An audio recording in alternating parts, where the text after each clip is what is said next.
La chaussée des Géants est une gigantesque formation géologique constituée de plus de 40 000 colonnes hexagonales en basalte, atteignant pour certaines jusqu'à 12 mètres de haut.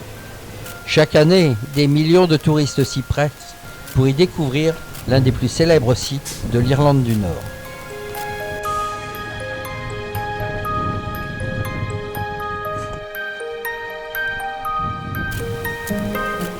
La légende raconte qu'un géant irlandais du nom de Finn McColl voulait se battre contre Benandonner, un géant habitant l'Écosse. Mais aucun bateau n'était assez grand pour les transporter l'un et l'autre. D'après la légende, Finn McColl mit fin au dilemme en construisant à l'aide de colonnes de pierre une chaussée reliant les deux pays. Depuis plus de 300 ans, cette histoire amusante est racontée aux enfants irlandais afin d'expliquer l'origine de la chaussée des Géants.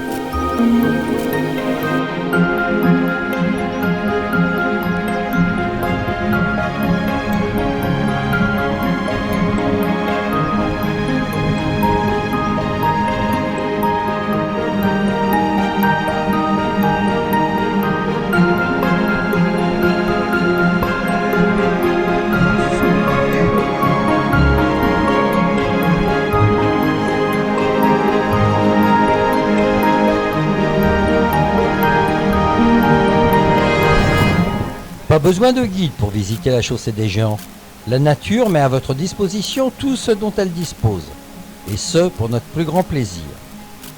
De façon générale, la chaussée des Géants se divise en 3 zones. La grande chaussée, il s'agit de la plus grande partie du site. Elle commence sur le rivage au pied des falaises. À première vue, elle apparaît comme un ensemble désordonné de piliers gigantesques. La moyenne et la petite chaussée sont regroupées le long de la grande chaussée. Elles ressemblent davantage à des monticules qu'à des routes.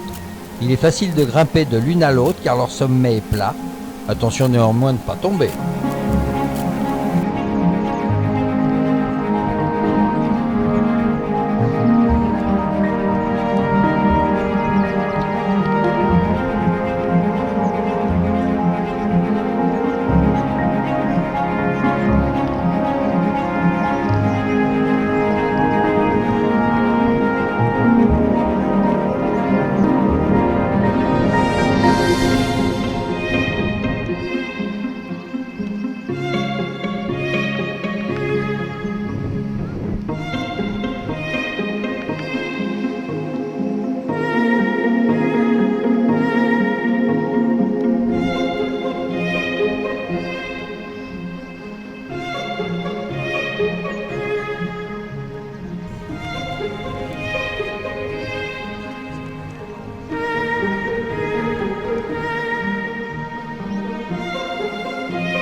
Au cours des années, les gens ont baptisé quelques-unes de ces formations rocheuses.